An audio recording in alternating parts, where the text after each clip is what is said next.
Ensayo sobre todo, ¿eh? Así arranca Clics Modernos. Ensayo sobre todo. Manuel 40, ¿eh? Fíjate vos que si pensamos en ensayo sobre todo, pensamos en la pedantería, diría uno, de un escritor, ¿no? ¿Cómo se puede ser tan pedante como para decir o como para anticipar que hay un ensayo sobre todo? E inmediatamente después uno conecta con la ironía, ¿no? Inmediatamente uno después conecta con la ironía, porque claro, si no sería de una pedantería tal que efectivamente sería hasta casi violento, ¿no? Demasiado. Bueno, ahí, en esa ironía siempre nos hemos encontrado a Manuel 40, que en su primer libro habló de su propia muerte, habló de generar una situación ficticia sobre su propia muerte, que tiene libros como estos, mirá, Diario de Islandia, Islandia, que ha sido uno de una tierra muy fructífera para parte de lo que tiene que ver con el arte, sobre todo si nos gusta Björk, sobre todo si nos gusta Sigur Rós, otra de las bandas islandesas, en un pequeño lugar muy frío, donde siempre llueve, donde solo hay 200.000 habitantes, como Islandia. Vamos a hablar un poquito sobre lo que se viene para el 15. El 15 va a estar Manuel 40, que es profesor de filosofía. Vos corregime, Manuel, Dale. Ya te presento, profesor de filosofía, magíster en filosofía. En literatura argentina. En literatura argentina y, además, profesor de filosofía. Profesor en la Facultad de Bellas Artes. De Bellas Artes. En la UNR. En la UNR. Muy bien. Tenemos mucho para charlar, quédense el otro lado, porque vamos a hablar de todo. Vamos a empezar por lo primero. Ensayo sobre todo, es una ironía, ¿no? Sobre todo es una ironía. Todo mi trabajo, toda mi obra siempre está cruzada por la ironía y diría más, por la autoironía. Entonces, vos podés leer Ensayo sobre todo como algo pretencioso, pero cuando ingresás al libro te vas a dar cuenta que es una especie de paso de comedia.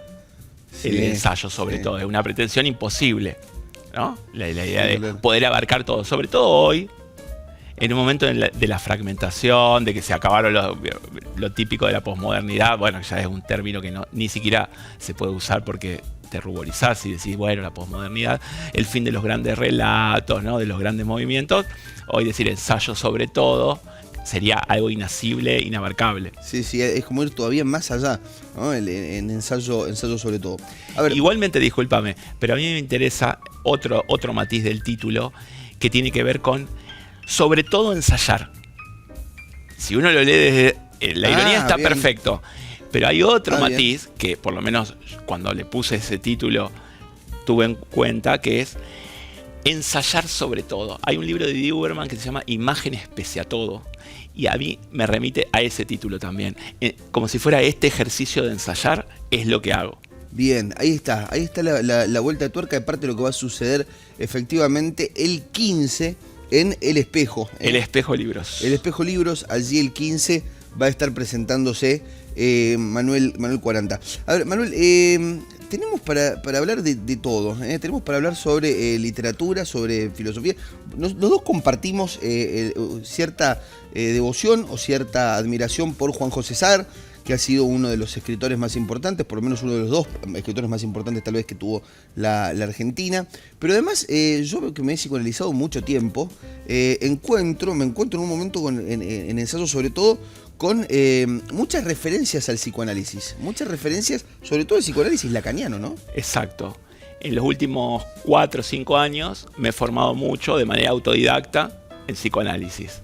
Ajá. Entonces, muchas lecturas, mucho recorrido, mucho diálogo con psicoanalistas, y de pronto los textos van saliendo. No es mi formación académica, doy clase también en psicología, pero doy la materia que es problemática filosófica.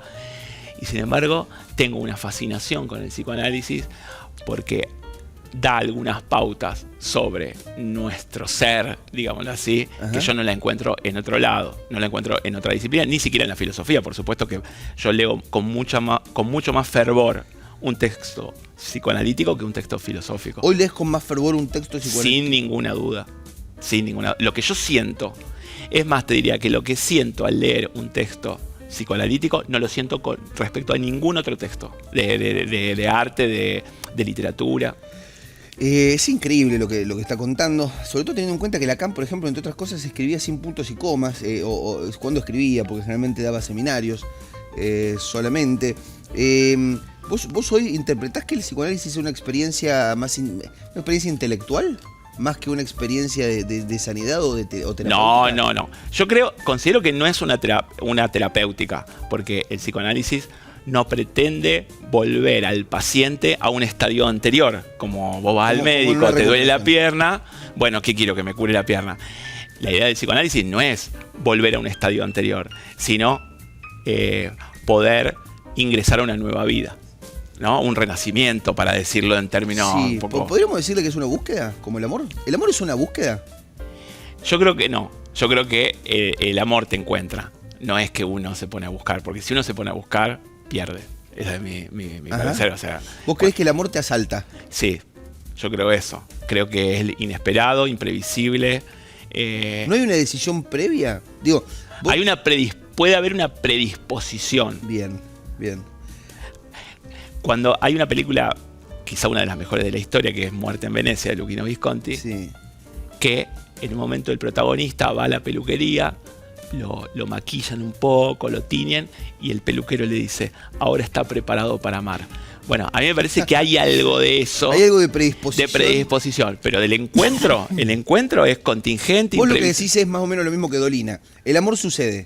Bueno, vamos a decirlo así, ¿está bien? Estoy de acuerdo. Eso es lo que vos pensás. Y una vez que ya empezaste en el amor, ya hay algo digo, porque si vos te pones a pensar dentro de lo que tiene que ver con el cristianismo o la religión, hay mucho de sacrificio, ¿no? Se vincula mucho el amor con el sacrificio.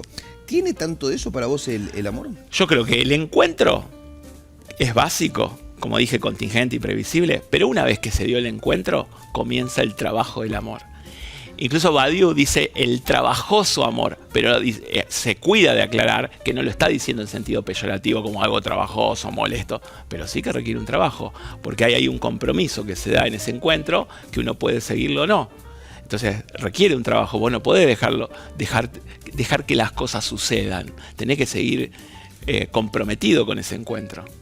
Bien, estamos charlando con Manuel 40 sobre lo que se viene el 15, donde va a estar en El Espejo Libros presentando Ensayos sobre todo, su cuarta obra, su cuarto libro. Quinto libro. Pues libro. Tenemos Muerte de Manuel 40. La muerte de Manuel 40. La fuga del tiempo, que es una novela borgiana, vamos a decir así. La fuga del tiempo, me gusta el título. Es muy bueno el título. La fuga del tiempo. Pongo muy buenos títulos. Sí, sos bueno titulando. La muerte de Manuel 40, La fuga del tiempo, Diario de Islandia. Diario del Archivo y Archivo. Ensayo sobre todo. Muy bien, tuviste un periodo ahí de 2 diarios, ¿no? 2 diarios. Tengo más diarios que aún no se han publicado, pero si vos me preguntás de todos los géneros, ¿qué me considero? Me considero ensayista, diarista. Ensayista, diarista.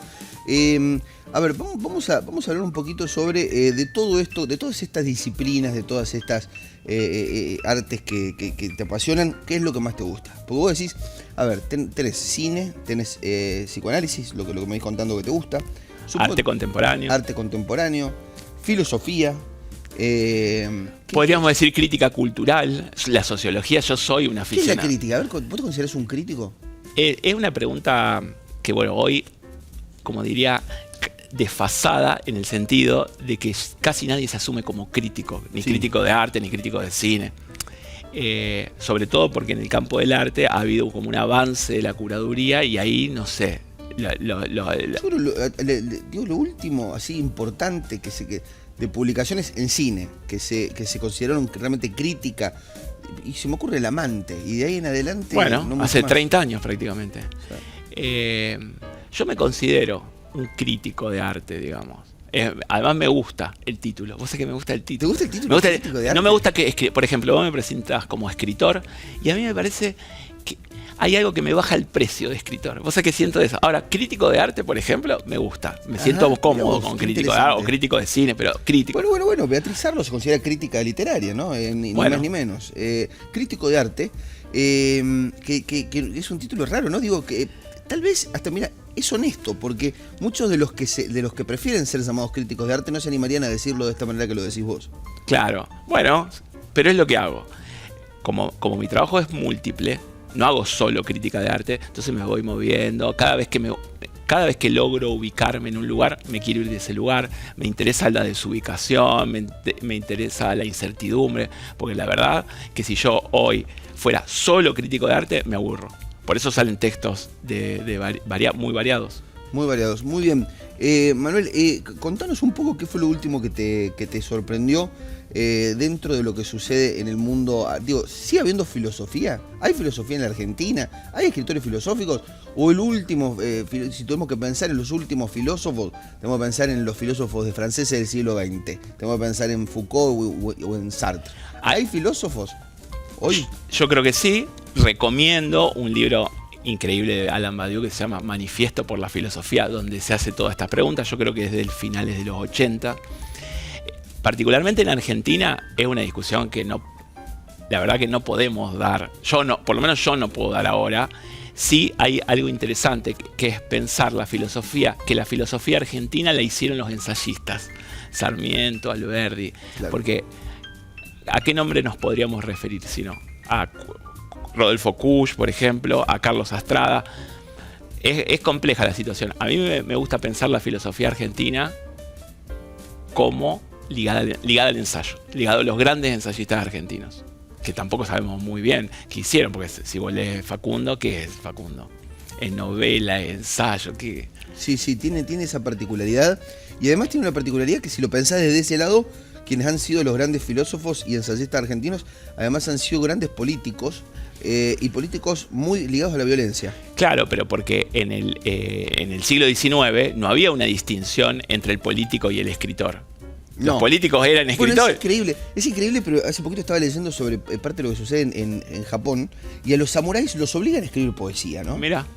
Con lo cual es cierto, ¿no? La poesía, la literatura y la guerra han tenido mucho que ver. Sí, no eran campos autónomos. El escritor era político o el político era escritor. Hoy eso, por supuesto, se ha terminado. Pero es difícil discernir o diferenciar en el nacimiento de nuestra nación qué era qué. No había campos autónomos. No había campos. El político era generalmente escritor. Y el político también. Sarmiento fue presidente, o sea. Fue presidente, claro que sí. Y además también era guerrero, ¿no? Generalmente eran tipos. Era polemista, sí. Era el ejercicio de la polémica como un ejercicio de la inteligencia también, cosa que sabemos que hoy está más difuso todo. Hoy la polémica tiene más que ver con los shows de la siesta, ¿no? Televisivo de la siesta. Lo que sucede en Gran Hermano. Ya volvemos, ¿eh? Primer bloque de Clicks Modernos, ya tenemos el segundo. Estamos charlando con Manuel 40. Estamos charlando un poquito, anticipando lo que va a suceder el 15, cuando se presente Ensayo sobre todo en el espejo.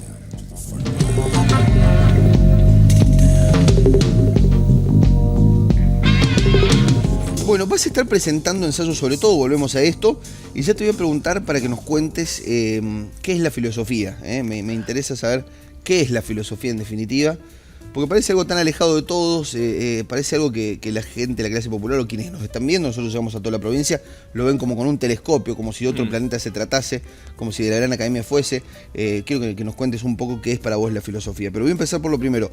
¿Cómo va a ser la presentación de Ensayo sobre todo? ¿Tenés invitados, entiendo? Hay dos invitados que son los presentadores, Aníbal Buede, un gran artista de la ciudad, y César Massa, que es psicoanalista lacaniano ferviente, así que son dos personajes que realmente da gusto escuchar. Bien, esto va a suceder ¿a qué hora? El día 15. 15 de noviembre, 19:30, El Espejo Libros. El Espejo Libros, muy bien. Allí se va a estar presentando Ensayo sobre todo, el libro que recomiendo, además, donde nos encontramos con distintos ensayos, siempre de una perspectiva que a uno le da la impresión, a mí me dio la impresión, escuchando un poco parte de lo que estuve siguiendo sobre vos, que sos muy bueno en divulgando también ideas, ¿no? Como bajando a tierra, sin terminar de subestimar al otro, bajando a tierra parte de lo que tiene que ver con cosas muy complejas de entender. Por eso te pregunto, ¿qué es la filosofía? Sí, primero tengo que decir algo sobre lo anterior. Sí. La palabra divulgación tiene un contenido peyorativo en algún punto por algunos divulgadores que no trabajan, digamos, seriamente. Ahora, efectivamente yo hago algo como que al alcance de todos, pero al mismo tiempo nunca, y te lo puedo asegurar, nunca cedo en la escritura, porque a mí lo que más me interesa es cómo digo las cosas, no lo que digo. Y nunca cedo estructuralmente, sintácticamente, no es que digo, bueno, a ver, para que se entienda fácil, voy a escribir fácil. En ese sentido, no lo hago. Y sin embargo, yo creo que llega igual. Sí, se logra eso. ¿Qué es la filosofía, Manuel? Bueno, esa es una pregunta, insisto, que no sé cómo responder. Lo que yo puedo decir es que podríamos tomar a la filosofía como un modo de vida. Como un modo de vida que ¿qué hace? Se pregunta por las cosas, se extraña frente a fenómenos que aparecen como naturales. Uh-huh. Eso, para mí, esa es la filosofía. ¿Como una predisposición a la contemplación de lo que sucede? A una contemplación crítica de lo que sucede, a no dejarse arrastrar por las circunstancias. Justo ayer veía una entrevista a Miguel Benassayag, un psicoanalista argentino que vive en Francia, y decía, frente a la inteligencia artificial y a los nuevos fenómenos, no perder la extrañeza. Porque si asumimos que todo se incorpora a nuestra vida sin preguntarnos por el sentido de aquello que se incorpora y nos cambia la vida, como el celular, esto no significa negarlo, significa preguntarse en qué condiciones lo recibimos, cómo cambia nuestra percepción del mundo, cómo modifica las relaciones humanas. No, bueno, hoy existe esto, está todo bien, y ayer no existía. Eso para mí, esa es una posición filosófica que no necesariamente se hace solo dentro del campo filosófico, eso seguro. Interpelar parte de lo que nos va sucediendo, lo que sucede a nuestro alrededor. Exactamente, el extrañarse. Para mí esa es una gran... Es una gran entre fascinarse y extrañarse, ¿no? Sí. Y sorprenderse. No dejar de sorprenderse. ¿Te pasa eso con la política? ¿Actual? Sí. Ya me parece que la sobreexplicación que se están intentando dar de los fenómenos actuales, que son efectivamente complejos, ya me parece que esteriliza un poquito. Entonces se ha perdido por la cantidad de referencias y de tweets y de todo. Creo que hay una especie de esterilización. No sé si decirte que te está sucediendo particularmente con lo que... Son fenómenos además mundiales, no es que solo ocurre acá. Entonces me parece que ya hay un poco de como demasiado circo montado y que me ha dejado de interesar un poquito. ¿Quién es tu filósofo de cabecera? Mi filósofo de cabecera. Yo te voy a contestar no con un filósofo, para hacer un poquito más de juego. Dale, para mí uno de los personajes que ha cambiado mi vida en cuanto a este modo de extrañamiento es Duchamp, un artista francés muy famoso por el mingitorio, ¿no? Contanos un poco, contanos. Bueno, lo que hizo, para resumirlo, fue presentar en un concurso de arte un mingitorio, que por supuesto lo compró en donde venden mingitorios, lo presentó en este salón de arte, le negaron esa participación, pero después por distintas circunstancias eso quedó como obra. Entonces lo que hizo fue cambiar de contexto un objeto que tenía algo, naturalmente estaba ubicado en un lugar, lo pone en otro, y eso hizo explotar la historia del arte como ningún otro artista en la historia. ¿Qué sería? ¿Es una intervención artística? Él le llamaba ready-made. Podemos decirle intervención, pero sobre todo un ready-made. Algo ejemplo, ya hecho. Lo que se hizo aquí, vos lo debes conocer, la familia obrera. La intervención, esto creo que fue en el MoMA, ¿no? En el Malva. En el Malva está la foto, el registro de la familia obrera. De la familia obrera. De Oscar Boni, digamos. Bien, ahí está. ¿Esos son tipos de intervenciones de arte moderno? Eso fue una intervención, performance, tiene instalación, porque la gente estaba... Vamos a decir lo que fue. Oscar Boni le pagó el doble del sueldo que cobraría el obrero por posar junto a su familia, mamá, o sea, la esposa y el hijo, en un museo donde iba gente que no está acostumbrada a ver una familia industrial, ¿no? Una familia trabajadora. Yo creo que era en el Di Tella. ¿Fue en el Di Tella? Fue en el Di Tella. Entonces, lo que queda de eso fue el registro, o sea, la foto. Lo que nosotros vemos hoy como la familia obrera es la foto, el registro de la familia obrera. Sí. Pero generó discursos, esa operación que hizo Boni. Muy polémica. Polémica, sí. Los 60 fueron años de mucha ebullición en el Di Tella, muy movidos en Argentina. Después, bueno, las dictaduras cortaron un poquito con eso. Tucumán Arde y una serie de movimientos que demostraban la ebullición en la que se estaba viviendo. ¿Y si te tengo que preguntar por un filósofo argentino? ¿Qué filósofo argentino te interesa? ¿Hay alguno en particular No, que seas devoto? No, te diría que así como te contesté Duchamp, te contestaría Saer. Como alguien que me permitió una extrañeza frente a la escritura, a la literatura, pensar que la literatura no tiene que ver tanto con la historia, sino tiene que ver con los procedimientos, sí. No tanto que ver con el qué se cuenta, sino con el cómo se cuenta. Bueno, a mí... Y la perversión, ¿no? Al mismo tiempo. Digo, si uno piensa en Sombra sobre el vidrio esmerilado, habla con una naturalidad, o casi con una poesía sobre una perversión terrible. Totalmente, pero me gusta usar la palabra perversión no tanto en el sentido de perverso, sino de perversión en el sentido de otra versión. De pervertir una versión. Una versión, exactamente, de otra o de subversión, ¿no? De que la versión oficial no sea la que prima. Muy bien, Manuel 40, charlando con nosotros. Manuel, recordamos, día 15 en El Espejo. ¿Dónde queda El Espejo? Queda de Anfunes. ¿De Anfunes? Vos sabés que no sé exactamente la dirección. En De Anfunes va a estar allí en El Espejo. 160. Bien, 160. De Anfunes 160. En El Espejo va a estar Manuel 40 presentando ensayos sobre todo. ¿Vas a llevar algo de esto? Voy a llevar algunos más. ¿Vas a llevar algunos? Y hay en la librería también. Ahí está. Ahí está. Esto es Diario del Archivo. Esto es Ensayo sobre todo. Esto es Diario de Islandia. Casa Grande Editorial, digamos. Casa Grande Editorial. Y Mansalva, Diario del Archivo. Agradecer también. Va a estar entonces con Ensayo sobre todo el día 15 a las 19:30 allí en El Espejo Libros. Nosotros nos encontramos el próximo domingo a las 20 horas en el prime time del canal universitario, en la pantalla de Canal 10. Gracias, Manuel. Gracias a vos, Martín. Nos encontramos el próximo domingo.